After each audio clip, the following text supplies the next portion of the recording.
Hi, it's Keir Starmer here. How's the last few weeks and months been for you then? Funny you should ask. For anyone who's ever made a wish, believed in a fantasy, or had a dream, this is the Neverending Story. We cannot fight the Tories if we're fighting each other. Where do we even begin with this? It's unbelievable. Okay, I want you to keep two facts in your mind. Jeremy Corbyn suspended, Jeremy Corbyn readmitted. Now there's two things that have actually happened, that have actually occurred. Now I really want you to hold on to those facts, treasure them, because there will be precious little going forward that we can say with any certainty is happening or has happened. As we enter the twilight zone that is the anti-Semitism crisis/scandal. Twilight zone, is that? Could that be misconstrued as an anti-Semitic trope? I don't even know anymore. Anyway, remember those two things. Jeremy Corbyn suspended, Jeremy Corbyn readmitted. You would think Jeremy Corbyn suspended. A few questions might come to mind, simple questions. Who suspended him? Yeah, and why was he suspended? Even more crucially. So, here is the BBC News report on the day that Jeremy Corbyn was suspended. Well, decisive action from Keir Starmer suspending Jeremy Corbyn. No, Keir Starmer didn't suspend him. Totally wrong. And by saying that that is what happened, BBC News has dropped Keir Starmer right in it, and in fact caused an even bigger scandal. They don't even realise. But we'll come back to why Keir Starmer suspending Corbyn is itself a big scandal, and why of course that isn't what happened, although that probably is what happened. Let's move on. So why was he suspended? Well, this is former Labour MP Louise Ellman laying out exactly what happened on the day and giving her reaction to it. Well, it's a shocking day for the Labour Party. Yeah, shocking day. Former leader of the party being suspended. Crazy. And as the report found, the Labour Party had actually broken race relations equality legislation in three ways. The EHRC report that came out the same day, but which wasn't the reason why Corbyn was suspended. Why are you talking about that? And I'm glad that Keir Starmer has made this statement. Which statement? Because you're talking about the EHRC report, and in the morning Keir Starmer made a statement about the EHRC report. But after Corbyn was suspended, he made another statement saying he supported the suspension. So which one are you talking about? I think the decision has come from the Labour Party. What decision? Presumably the decision to suspend Jeremy Corbyn. But since you haven't really been talking about that, you've been talking about the EHRC, it's hard to really know. And it must now be considered in the normal way. But it's very, very important that the Labour Party learns its lessons and moves forward from today so that anti-Semitism is not part of the Labour Party. And as Keir Starmer said, anybody who sees it as a small problem and therefore to be accepted is somebody who really shouldn't be in the Labour Party. What are you talking about? Why was he suspended? Just explain that. Say why, and then say if you agree with that decision. So that was about 30 seconds of what was a whole day of basically incomprehensible rubbish that nobody could really understand. And so is it little wonder that just about everyone, including the newsreaders themselves, can't follow this story. Anyway, why was Corbyn suspended? Let's get back to the main question. Also, who suspended him? Still no clear about that. On the day that Corbyn was suspended, the EHRC released the long-awaited, highly anticipated report on anti-Semitism in the Labour Party. And what were the key findings?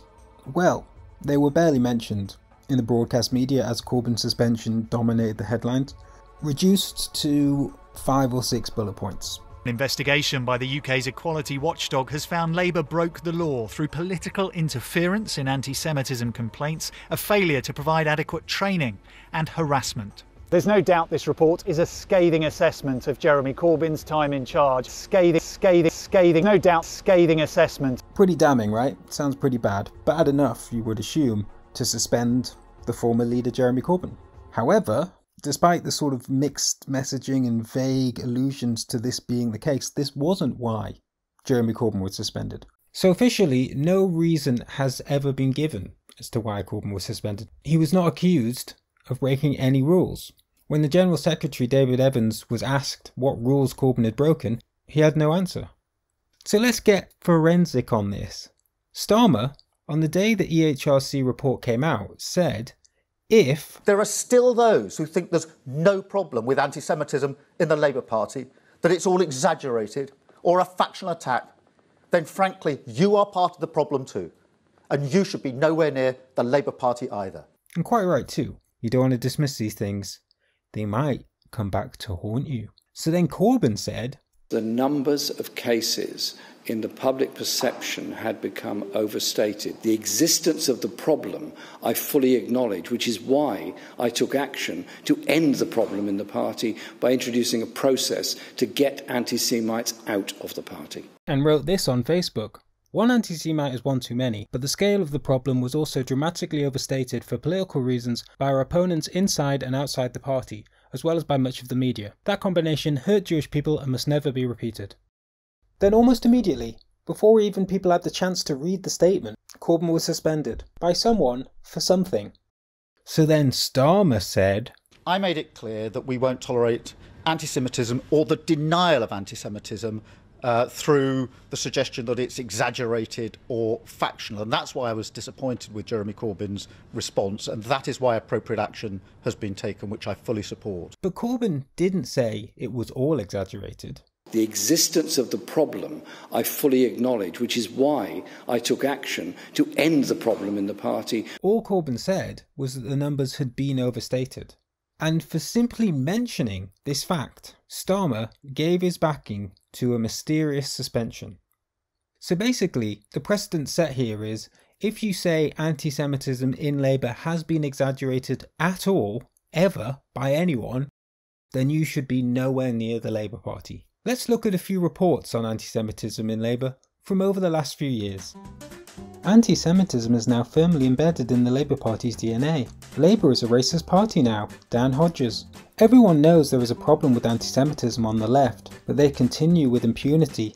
They have carte blanche under Corbyn. Anonymous Labour source. Corbyn is a fucking racist, Margaret Hodge. Who wants to reopen the gates of Auschwitz?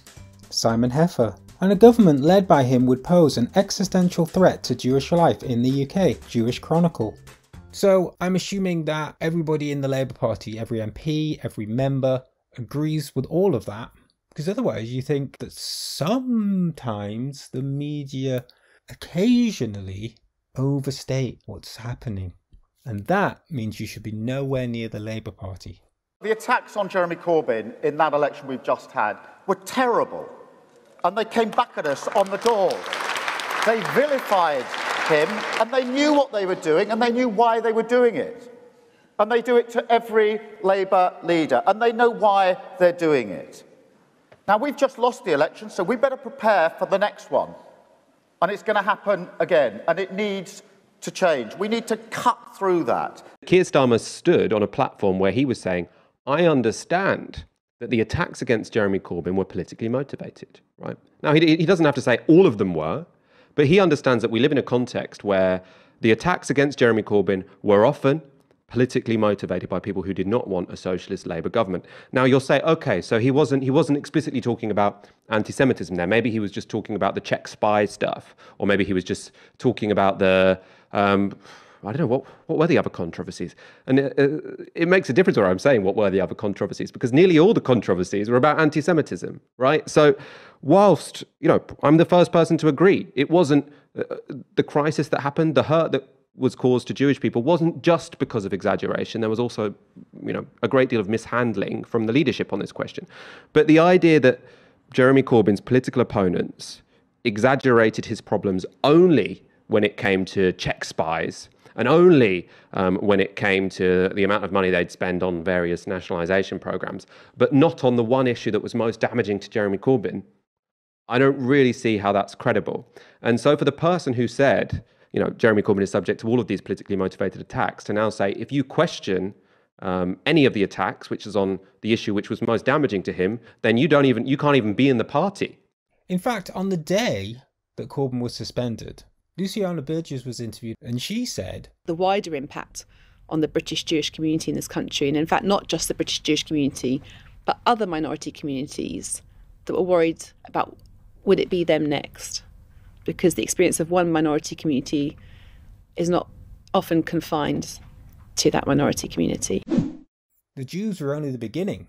As we all know, first they come for the Jews. Burgess was also asked if she thought Corbyn was anti-Semitic himself by Channel 4 News. Do you think Jeremy Corbyn is anti-Semitic? I call a spade, and Jeremy Corbyn has made a number of different anti-Semitic comments. He's shared platforms with known anti-Semites. I can only conclude, once it's a mistake, but all these countless examples, he's anti-Semitic. So basically, if you don't think that Jeremy Corbyn, the leader of the Labour Party throughout the crisis, is himself an anti-Semite, then you think that sometimes political opponents of Corbyn go on the TV media and overstate the problem, don't you? That's what you think. On the day that Corbyn was suspended for stating that the media and his political opponents overstate the problem of anti-Semitism, Luciana Burgess goes on Channel 4 News and overstates the problem of anti-Semitism. Ditto Louise Ellman, who said, anybody who sees it as a small problem and therefore to be accepted is somebody who really shouldn't be in the Labour Party. Corbyn didn't say it was a small problem, and he didn't say it should be accepted. In fact, he said the opposite of that. The existence of the problem I fully acknowledge, which is why I took action to end the problem in the party. So if the leader of the party had accepted the problem, that would have made the problem worse, right? But that wasn't what was happening. It wasn't quite that bad. Ellman is overstating the badness. Anybody who sees it as a small problem and therefore to be accepted. We do not accept, I do not accept, Keir Starmer does not accept, none of us accept anti-Semitism in any form whatsoever in our party. Is somebody who really shouldn't be in the Labour Party. Ellman, in the very act of criticising Corbyn for claiming the problem has been overstated, is overstating the problem. In fact, almost every time a Labour MP or commentator goes on the news to bash Corbyn about anti-Semitism, they overstate the problem. They misrepresent what Corbyn did when he was leader. They misrepresent what he has said in the past, what he does say now. When Jeremy Corbyn became leader of the Labour Party, people from the far left came into the party and started to dominate it. And some of those people brought with them conspiracy theories, which looked at Jewish people as part of a controlling elite, drawing on old-fashioned, long-standing anti-Semitic theories. And they somehow brought that into the culture of the Labour Party. Somehow brought that into the culture of the Labour Party? What does that mean? Somehow? How exactly? And what is the culture of the Labour Party? Sometimes dressed up as a very obsessive anti-Zionism, and other people went along with it, some believing it, some not understanding what it was. And that started to take hold. I think that's what the problem was. Take hold of what? What are you talking about? This was Margaret Hodge on the day Corbyn was suspended. It happened on his watch. He shamed the Labour Party. He sat at the centre of a party that enabled anti-Semitism to spread from the fringes to the mainstream. It's this kind of rhetoric, low on facts and high on evocative superlatives. It creates this climate of fear and suspicion. It's the very language, actually, that is often used by the right to describe immigrants and Jewish people and the left. If we are to believe the things said about Corbyn by Labour MPs, then having him as leader, or even in the party, would seem incredibly worrying. That is why the things that Ellman and Hodge and Burgess say, these smears on Corbyn personally, and the idea that anti-Semitism is now somehow at the heart of the party, and that this is connected to Corbyn directly, this exaggeration of the problem is actually what causes the hurt, the fear, the distress. This totally distorted idea that one of the UK's two major parties is infested with anti-Semites and anti-Semitic ideas is why so many people are hurt and upset by what is going on. And so to dismiss this aspect of the problem, as Starmer and co have done, inevitably will lead to more hurt. Because as we know, Corbyn was readmitted less than a month later. Why? Because he hadn't done anything wrong. But if you believe all the horrible things said about him, then it's just self-evident he shouldn't be in the party. It goes way beyond what he said on that particular day. And so to see him readmitted, and to see thousands of Labour members rallying behind him, well, that's bound to worry you, right?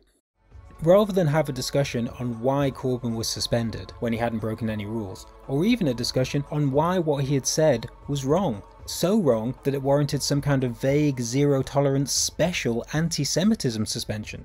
Nearly all the Labour figures that were interviewed that day, and most of the news presenters in fact, muddled the issue of Corbyn's suspension by constantly bringing up passages of the damning EHRC report, as if that was some kind of justification. But of course it wasn't. That wasn't why he was suspended. Which begs the question, why was this damning report not enough for Corbyn to be suspended? Let's actually discuss the report. So, first thing, interference in complaints. So this is the biggest irony of the whole anti-Semitism scandal so far, and that is saying something, I have to say. So for the last 5 years, Corbyn was hounded by the press, by his own MPs, by a lot of political commentators for not doing enough about anti-Semitism in the Labour Party. Despite setting up a review, despite replacing the General Secretary, bringing in new procedures, expelling members, it was never enough. Corbyn personally had to do more. However, the main objection the EHRC had to the Labour leadership was that it interfered. So the report says that even though the evidence showed that Corbyn and his leadership were speeding up cases, as they were pressured to do so, speeding up investigations to suspend and expel members, complaints in a large organisation should be dealt with by an independent complaint department. This is fair enough, and this is what Labour is now apparently going to do. But this was not what the huge media storm around Corbyn was pressuring him to do. They were pressuring him personally to do more, to interfere more. So perhaps it's a time for self-reflection by all those who attacked Corbyn. No, of course not. What's happened is suddenly the script has flipped, and Corbyn, who was attacked for 5 years for not doing enough on the anti-Semitism crisis, is now blamed for interfering too much. And this, of course, is why when the newsreader so brazenly suggests that Starmer has suspended Corbyn, decisive action from Keir Starmer suspending Jeremy Corbyn. That's a pretty damning indictment on Starmer, as it suggests on the morning that the EHRC report comes out, and its key finding is the leadership shouldn't interfere in cases. Keir Starmer, the leader, suspends Jeremy Corbyn over anti-Semitism. Pretty big headline, except nobody even cares. Probably because the newsreader doesn't really understand what he's talking about. I mean, he's just a BBC newsreader. How is he supposed to find the time to follow this anti-Semitism scandal / crisis? I think it is the clearest signal that Sir Keir Starmer is determined to categorically move on. How is she supposed to follow the anti-Semitism crisis? She's only a BBC political correspondent. Throughout the day, this led to a lot of confusion, with Kirsty Walk not even really knowing what question to ask on Newsnight. Was Keir Starmer right to back a move to suspend him if indeed he did actually back it and was involved in it? Channel 4 was slightly more savvy and actually put the point directly to Ruth Smeeth, who laughed it off. Of course Keir Starmer's not interfering. Some people are suggesting Keir Starmer has today politically interfered himself in the complaints process by stepping in and suspending Jeremy Corbyn. What do you say to that? I say that that is complete and utter nonsense. He is the leader of the Labour Party. He is not overseeing the due process. He is not overseeing the complaint process. What he has done is said on his watch, anti-Semitism is unacceptable. I am suspending you. He did suspend Jeremy Corbyn, the biggest interference of all, but since then he's not done anything. Starmer himself came out on the following day saying that it was the General Secretary that suspended Corbyn and he had nothing to do with it. Although he did agree with it, which is giving his opinion in public on an ongoing investigation, but still, not quite as bad, is it? Although, as Alex Nunn pointed out in a radio interview, he said, I'm not going to shy away from difficult decisions. That's what leadership is, difficult decisions. We made a very difficult decision yesterday. We came to a tough decision, as if he was involved in making the decision. Anyway, let's get back to the findings, shall we? Failure to provide adequate training. I mean, this is fine, yeah, okay. I mean, it's very sweet of the EHRC report to imagine that if the Labour leadership and PLP went on an anti-Semitism training course for a weekend in the summer of 2018 at some country retreat in Dorset, say, that would have definitely resolved the crisis. You imagine the training course would involve how to deal with tabloid papers falsely accusing you of laying wreaths at terrorist tombstones? Do you think this anti-Semitism training would discuss how political leaders and possible future prime ministers should interact with political terrorist groups? There would be a nice little discussion on whether that's appropriate or not. The problem here is, of course, that the EHRC are looking at this like, well, how does a big organisation deal with reports of racism. The EHRC was not commissioned to decide if Jeremy Corbyn himself was or is an anti-Semite, or even if he was generally a bad dude. The EHRC was not commissioned to decide whether such unorthodox political positions are anti-Semitic. There is definitely an interesting debate to be had on how democratically elected leaders should interact with despots and terrorist groups with specific political objectives. Should, for example, leaders only hold talks with regimes on the subject of international trade and arms sales, as we do now? Or should the UK attempt to negotiate peace, even if that means involving terrorist groups that wish to do the UK harm? Now, I don't know if there's a training course for that particularly.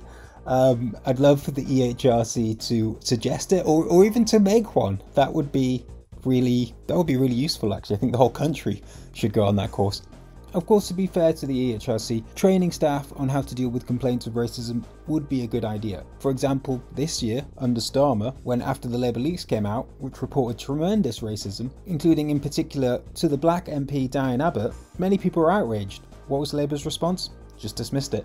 Probably not the best solution. I haven't been on the training course, but I assume that dismissing it is not the best idea. So yeah, I think some more training on anti-Semitism and dealing with complaints of racism in general would be great. However, it wouldn't solve the problem that Labour was having at all. You're not helping!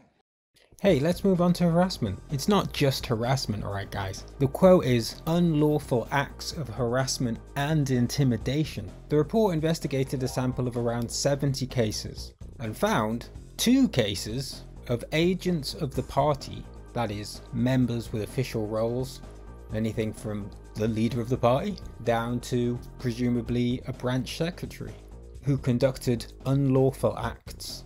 One was the former London mayor and one of the most recognisable Labour figures in the country, Ken Livingstone, who famously made comments about Zionism on a radio show that many people found offensive. Although many argue, including members of Jewish Voice for Labour, that though the comments were hurtful, they were not actually anti-Semitic. Whatever the case, Livingstone resigned. This was many years ago, by the way. The other agent of the party is Pam Bromley. Who? Pam Bromley, a Labour Party councillor who, in a constituency, she dismissed complaints about anti-Semitism and was subsequently suspended from the party. Who? I don't think anybody except maybe the people that had investigated Pam Bromley's case knew about until this report came out. Also, if you Google her, apparently she claimed the Manchester bombings were plotted by Theresa May. Now, I don't know the ins and outs of this case. Nobody really does. It wasn't a big story at the time. It did make some papers. I mean, I don't think you could classify Labour councillor Pam Bromley being suspended as a crisis. But there you go. The EHRC was sent in to investigate claims of anti-Semitism, and lo and behold, it found some. There are dozens of us. Dozens! Which is a relief if you think about it, because many people were expelled from the Labour Party for anti-Semitism. So if the EHRC had found nothing, that would have been pretty scandalous. Scathing, no doubt scathing assessment. Was the EHRC report really that damning? Keith Carn-Harris, writing in The Guardian of all places, noted, the report did not find Labour to be institutionally anti-Semitic, nor did it single out Corbyn. And I quote, among those who opposed Corbyn, the finding that the party has acted unlawfully is likely to be mischaracterised by some as a top-to-bottom condemnation. Unsurprisingly, that has turned out to be the Labour Party itself. The report did not state that the leadership had exacerbated the problem, had inflamed the situation, or accepted it. What it did do, however, was support the growing amount of evidence that Corbyn's detractors within the party were fueling the crisis. As Peter Oborne points out, it failed to distinguish between the period before and after Corbyn replaced the General Secretary from the Blairite Ian McNicol to his ally Jenny Formby. However, the report does note that an improvement in processes correlates with that change. In 2016, Labour conducted its own report and recommendations, which McNicol then didn't implement. After he was replaced, the recommendations were implemented and cases began to be handled better. When I became leader of the party, some complaints were received. I asked Shami Chakrabarti to undertake a review of all this, which she did. She made a number of recommendations on processes which were not implemented quickly enough.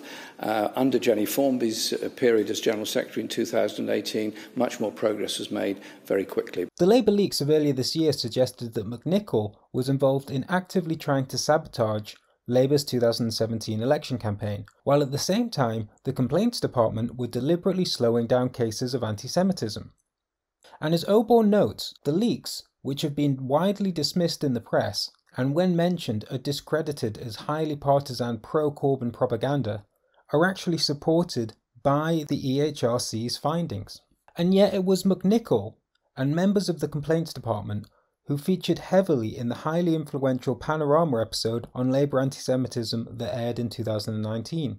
The programme suggested a culture of anti-Semitism and bullying and implied a conspiracy to protect anti-Semites within the party. This was lapped up by much of the press, including The Guardian. But if The Guardian had actually bothered to investigate what was going on, as you would expect from a paper so heavily aligned with the politics of Labour, they would have likely uncovered evidence that is only now coming to light, that the small problems with anti-Semitism in Labour were being exacerbated by the very people who were then complaining about it. Unfortunately, The Guardian didn't bother to investigate. Why? Well, I wouldn't like to make a guess on The Guardian's motives. It's interesting, though, that the best journalism on this crisis has been done by either new alternative media such as Novara, or once mainstream journalists now publishing primarily online, such as Peter Oborne, who was once chief political commentator at the Daily Telegraph, and Jonathan Cook, who once worked at The Guardian. In their article for Middle East Eye, an online news source that would strike many as a fake news, echo chamber dwelling social media pariah. Please subscribe to my channel, by the way. Richard Sanders and Peter Oborne concluded, in large measure, Corbyn is being held responsible for the failure of party officials, who were not just his political opponents, but also among his principal accusers when it came to allegations of anti-Semitism. He is being simultaneously condemned for failing to show leadership and for interfering in the complaints procedure, even when that interference was aimed at speeding up investigations. Factualism has to go. It has to go.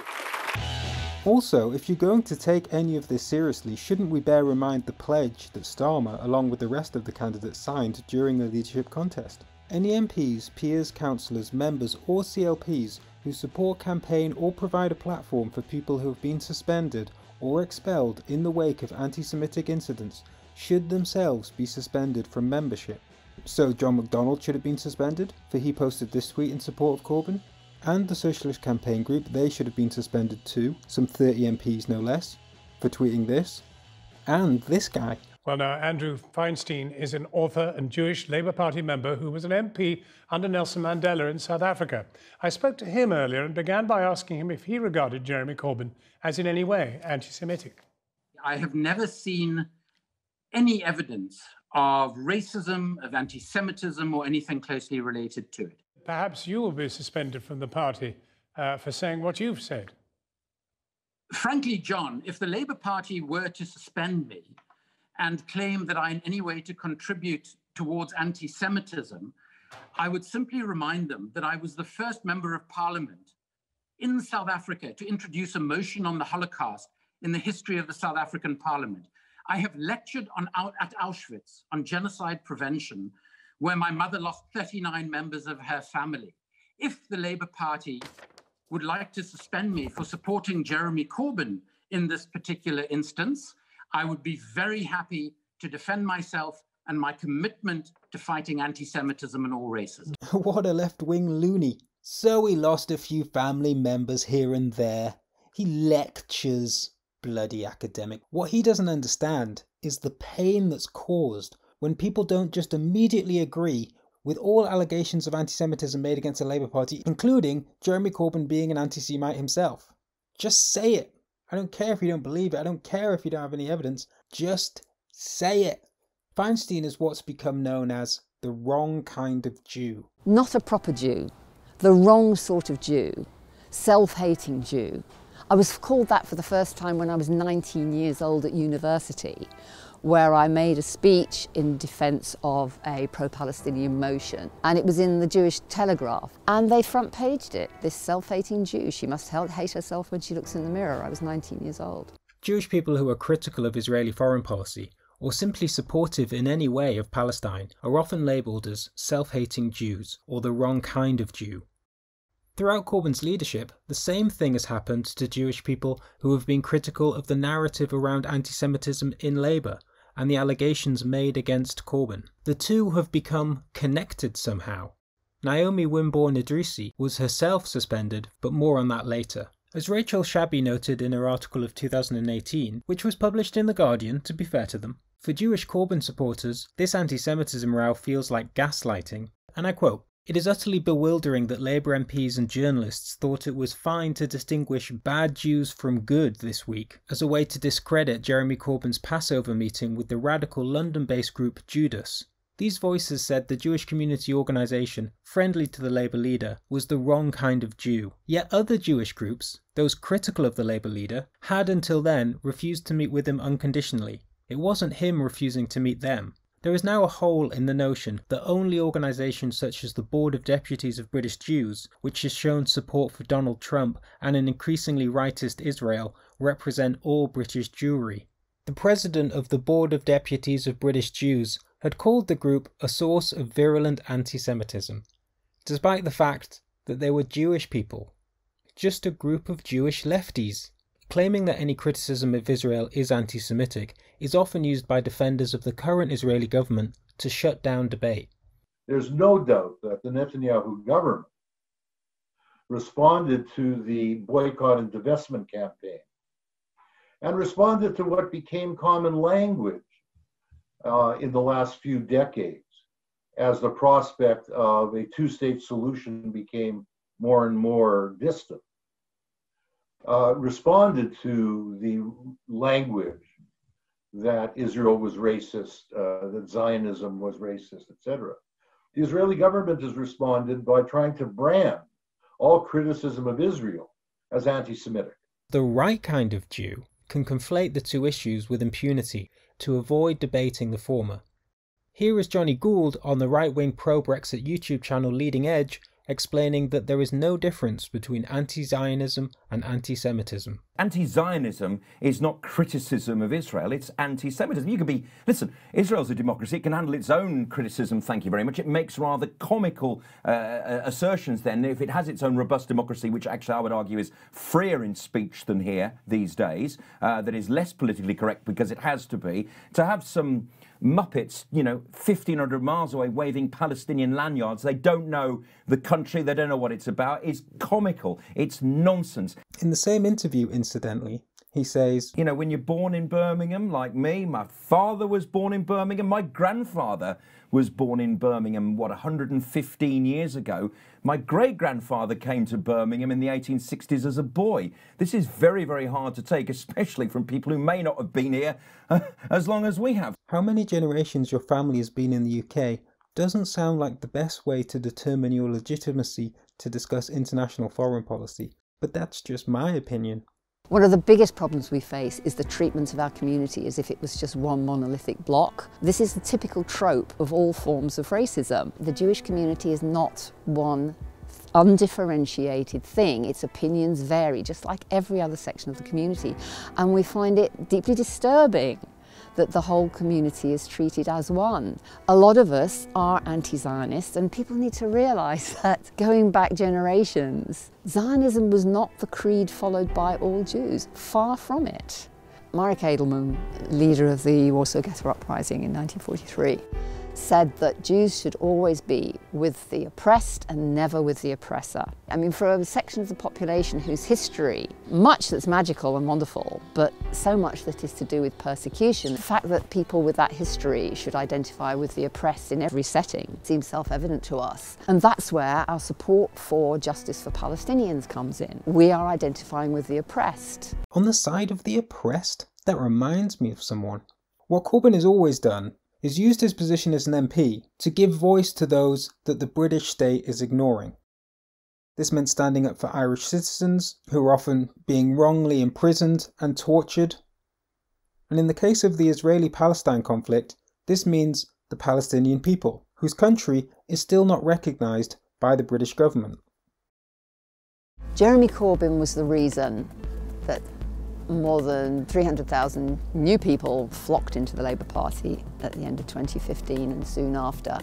To have somebody leading that party who was in solidarity with the oppressed against the oppressor consistently throughout his 30+ years as a Member of Parliament was just such a breath of fresh air. The current Prime Minister of Israel is not left-wing. In fact, he is so far right-wing that he has been denounced by a number of former leaders of his own party. But Israeli democracy, like British democracy, as with so many other democracies, is far from perfect, and no one would expect one to just flat out agree with the policies of Trump or Johnson.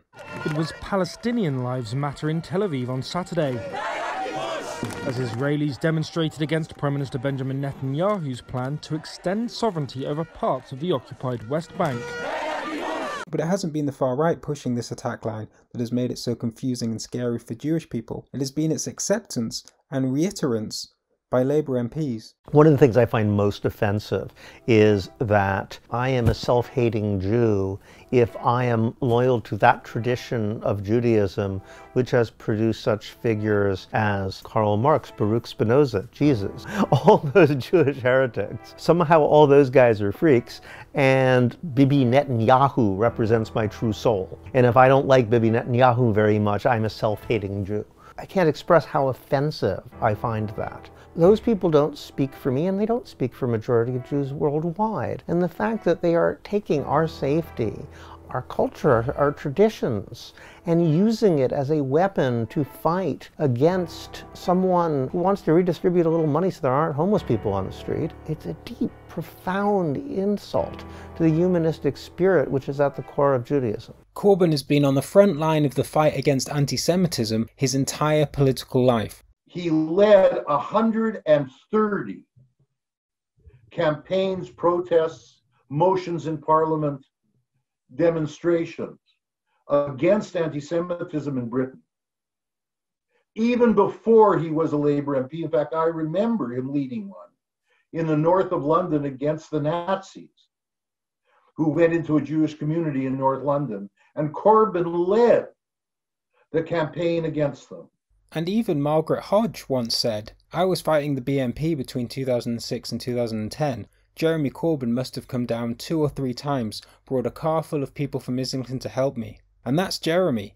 I think he appeared more often than any other London MP. Of course, that was before Corbyn became leader, and she, his chief antagonist. In 2019, Hodge said, "What is so important about this anti-Semitism is that it's sort of, there are all sorts of reasons for it.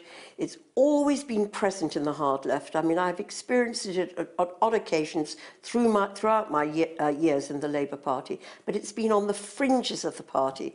And what's happened under the current leadership is that somehow permission has been given for those views to move from the fringes to the mainstream." What's interesting to note is, like Ellman, Hodge brings up this idea of left-wing anti-Semitism, and the interviewer never asks what is meant by this. What exactly makes left-wing anti-Semitism different from general anti-Semitism? In other words, right-wing anti-Semitism. Or put another way, what exactly is this link between the left or the hard left and anti-Semitism? I ask this because what moved from the fringes to the mainstream under Corbyn's time as leader is something that began under Miliband. And that was an open discussion and debate around the UK's relationship with Israel.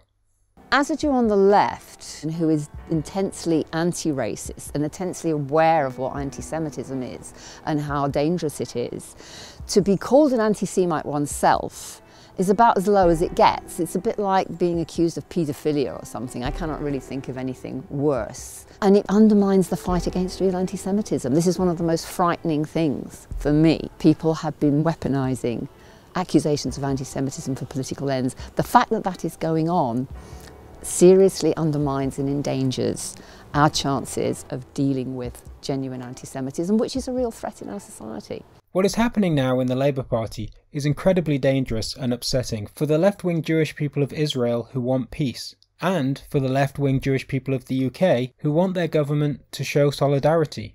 Where are left-wing Jewish people in the UK supposed to go to have a voice in politics, if not the Labour Party? My name's Vanessa Stillwell from Dulwich and West Norwood constituency, and I want to speak in support of our Palestinian brothers and sisters. There are far too few in this party. I'm a member of Jewish Voice for Labour, one of thousands of Jews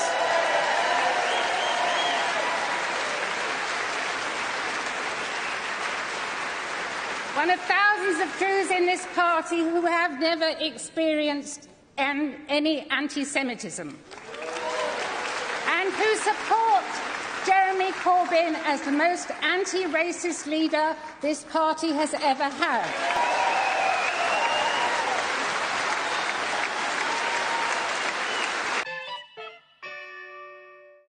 Many of these issues, and tensions shall we say, came to the fore in an explosive discussion on Newsnight the day Corbyn was suspended.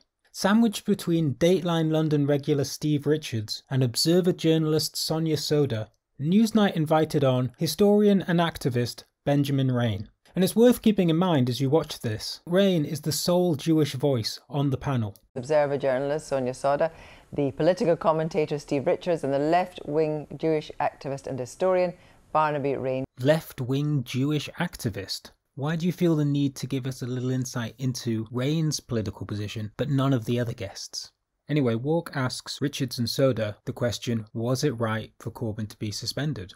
Not why was he suspended, which is still what most people want to know. Was Keir Starmer right to back a move to suspend him, if indeed he did actually back it and was involved in it? Was it the right move to suspend him? My heart sinks when I hear people talk about an exertion of strong leadership. When that happened with Neil Kinnock in the 80s, when he took on Militant, the newspapers hailing him. 2 years later, the same newspaper said he's leading a divided party and he spent too much time looking inward. Hang on, Kinnock purging the left in the 1980s, was that an anti-Semitism problem? Did I miss something here? Why would you bring up the purging of the left in the 1980s, unless you think that what's happening now is simply a purging of the left under the guise of anti-Semitism? I mean, that sounds pretty far-fetched. I'm sure I've misunderstood what's going on here. Let's see if we can get back on track. First of all, this had to be an ethical decision, so it didn't really matter what the politics of this decision were. It was ethically wrong for Corbyn to say that anti-Semitism cases had been overstated in the Labour Party. Ethically wrong. Jeremy Corbyn came out and made a statement where he said that claims of anti-Semitism have been massively exaggerated for political reasons. He did exactly what the EHRC report said had been a massive problem in the Labour Party, so he did not leave the Labour Party with a choice. That was an ethical decision. The EHRC did not say that at all. In fact, as many people have pointed out, it makes explicitly clear that one should be able to criticise the scale of the problem. However, I do disagree with Steve on what I think the political ramifications of this are. I actually think there are very few political downsides of this action for Labour. Notice the lack of interruptions here by Kirsty Walk. I mean, it's very nice of her to just let Soda free flow like this, express herself, but she has said something that's completely wrong, and Walk hasn't called her out on it. I wonder if Barnaby Raine will be given the same treatment. I think Labour has always actually been a divided party. It's an incredibly broad church. A broad church between what? Anti-Semites and anti-racists. That is quite broad. There has always been this trend within Labour that there are elements of the far left who are incredibly unhappy with what they see as centre-left leaders who privilege getting into power over ideological purity. It sounds to me like you're just talking about left-wing members of the Labour Party again, and that's what needs to be getting rid of. But I thought we were talking about anti-Semitism. So this is a dynamic that has always existed in Labour. It will always continue to exist. Warfare can continue for a very long time in Labour. It can, and Labour leaders have effectively dealt with this in the past. Dealt with anti-Semitism or the left? Or is that just the same thing now? The Labour Party has taken the right moral decision, and I think it was also, I don't think those political ramifications are there. So then Walk asks a different question to Barnaby Raine. But Barnaby, what about so many of, particularly younger people, who joined on the wave of the Corbyn mania that we saw a bit of there? Not was it right for Corbyn to be kicked out.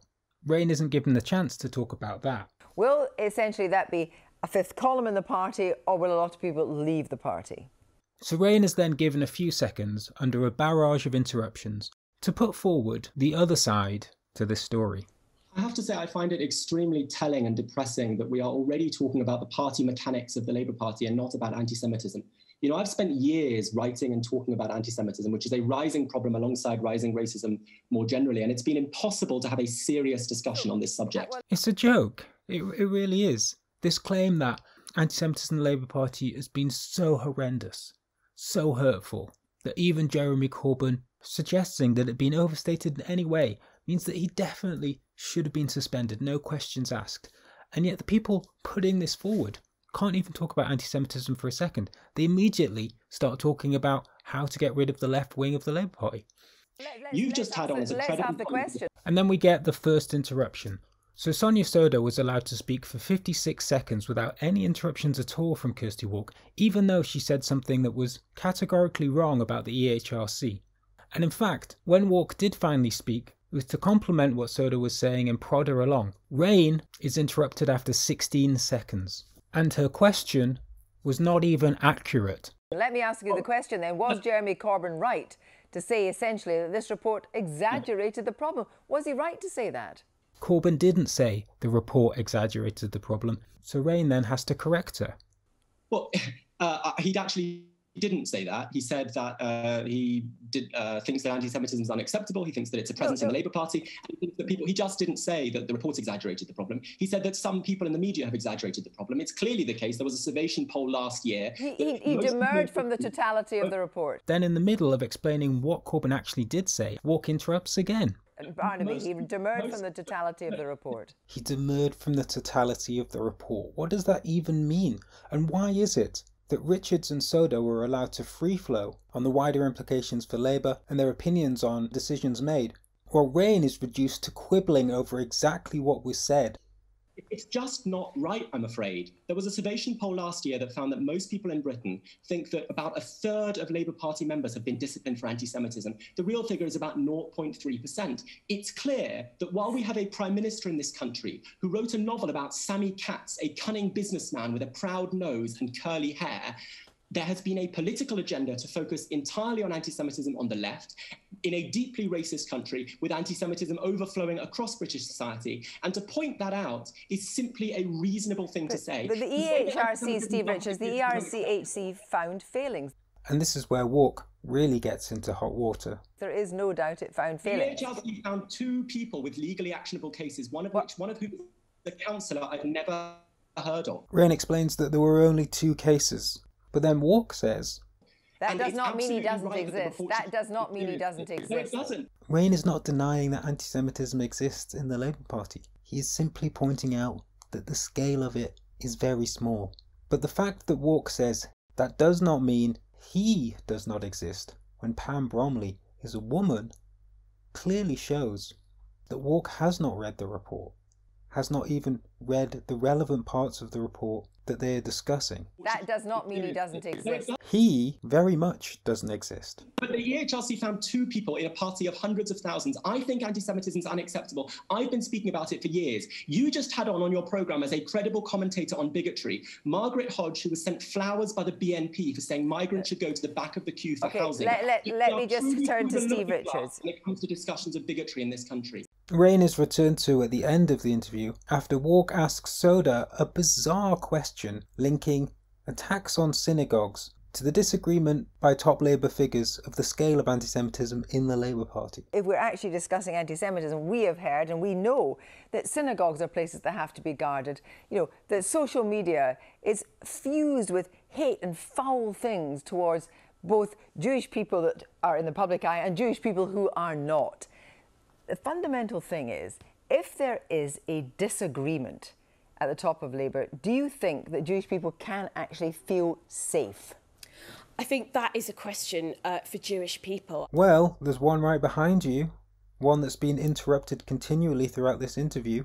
Why don't you ask him? And I don't want to speak for Jewish people because I'm not Jewish myself. Well, please don't then. And I'm sure if you speak to Jewish people, and I think that's the important thing to take away from this report. There is still so much work for Labour to do. You cannot magic away a culture in a political party overnight. I'm sure lots of Jewish people will continue to feel unsafe. Sounds like you're speaking for Jewish people. Because there is a lot of work for Labour to do. It is a very real thing, is it not, Barnaby? Day in, day out. Yeah, it absolutely is. The evidence is extremely clear that anti-Semitism is on the rise across the world, including in Britain, across the political spectrum. For the first time in my life, we had a party leader, though, in Jeremy Corbyn, who thought it was simply and obviously unacceptable that some families starve in poverty in a wealthy country like Britain.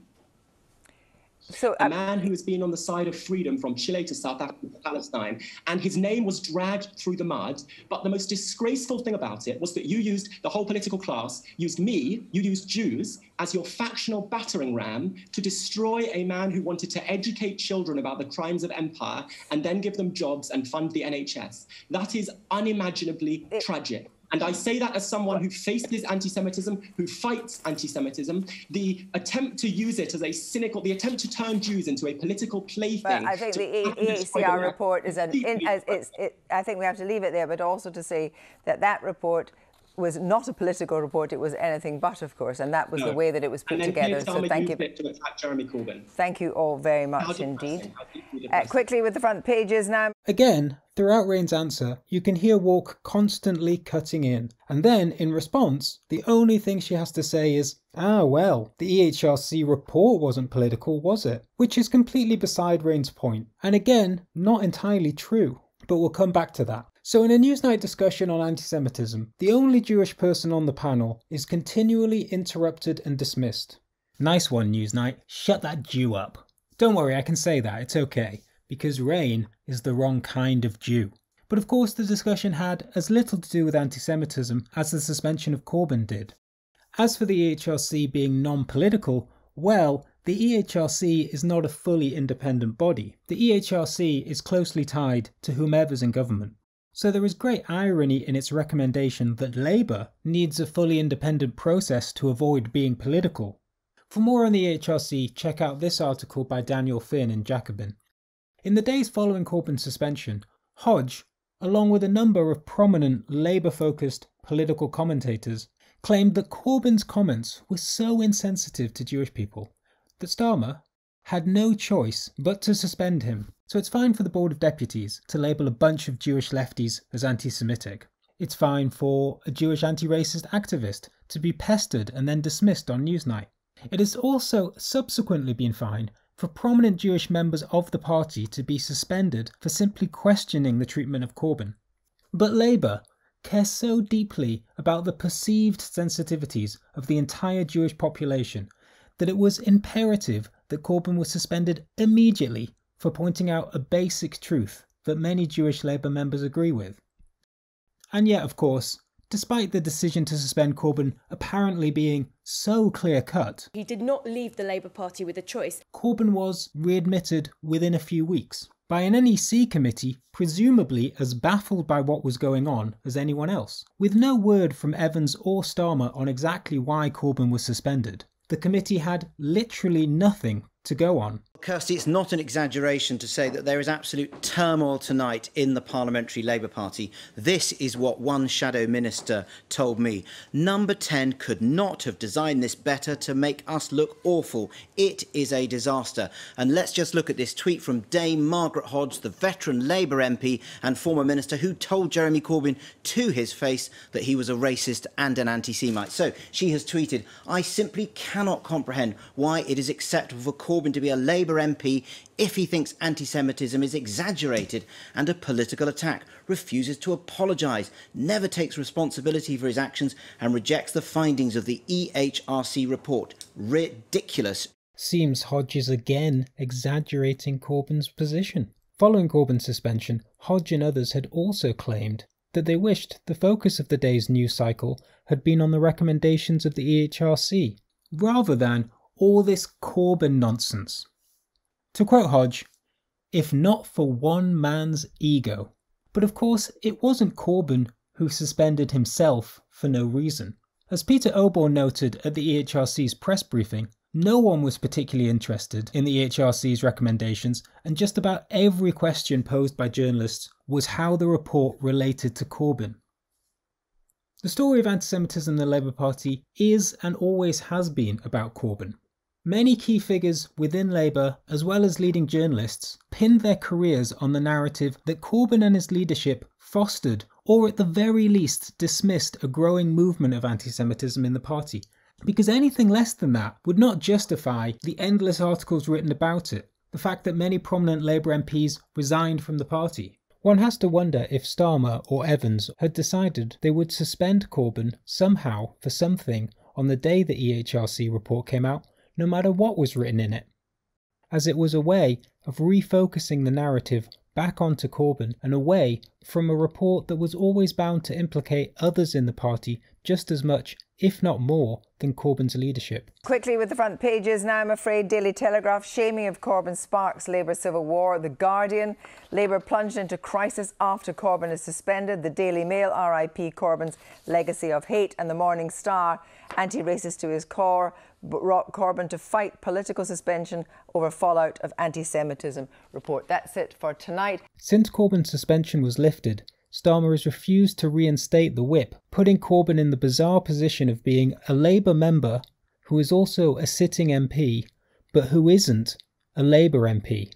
Why has Starmer done this? Again, no reason has been given, because pressure from the right of the party isn't a reason. And again, the mystery has not been the focus of the media. I think it's fair to say that last night for Keir Starmer was a bit of a living nightmare. A man who ran for the leadership of the Labour Party promising a war on anti-Semitism found that the very people he'd been trying to reassure were in uprising.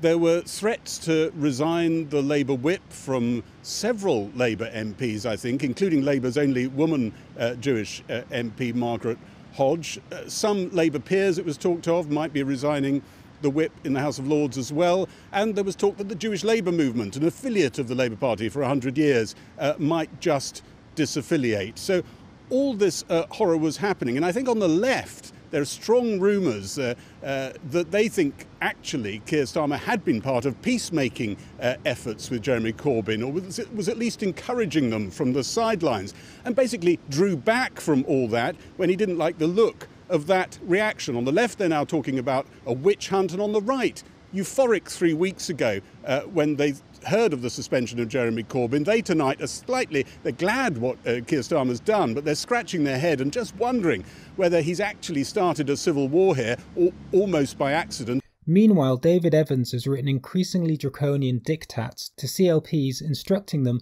not to discuss the matter in party meetings. So while Starmer can go on any TV show in the country and shoot his mouth off about Corbyn, Labour members can be suspended for even raising the issue. To quote Evans, "I can understand the desire of people to discuss contentious and controversial issues that they feel deeply about, but to be clear, the Labour Party was found guilty of breaking the law on anti-Semitism. We are now not trusted to run our own affairs until we satisfy the EHRC that we have fully addressed the issues that meant our party is not a safe space for Jewish members." The result of this has been numerous suspensions across CLPs, including many left-wing Jewish members. The irony of rules being brought in to create a safe space for Jewish people, which results in the suspension and exclusion of Jewish people, has been completely lost on the Labour leadership and the wider media.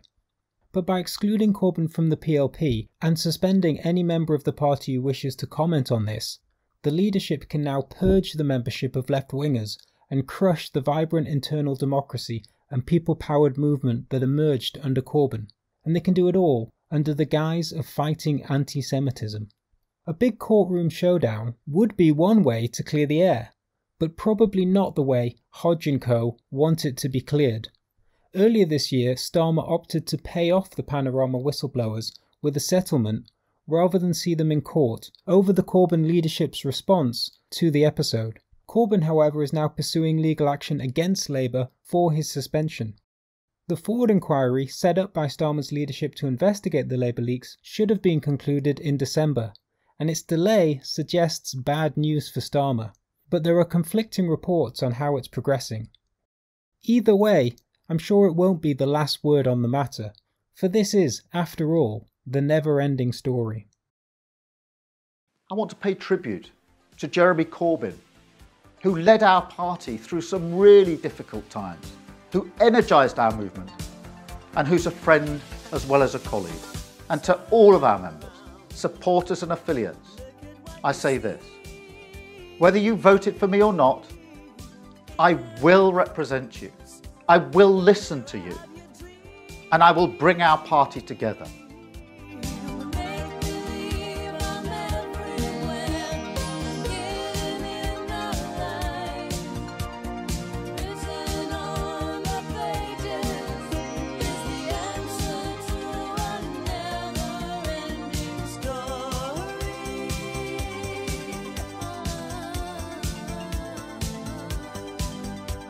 Oh, why was Corbyn suspended?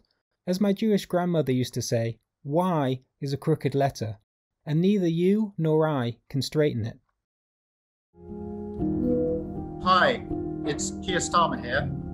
How's the last few weeks and months been for you then? It's been pretty tough actually. The Labour Party, the new leadership, buying into the right's twisted narrative around anti-Semitism. That's just awful, and it's easy for me to say that, and I can't even imagine what you're going through. Turning its back on members and the unions.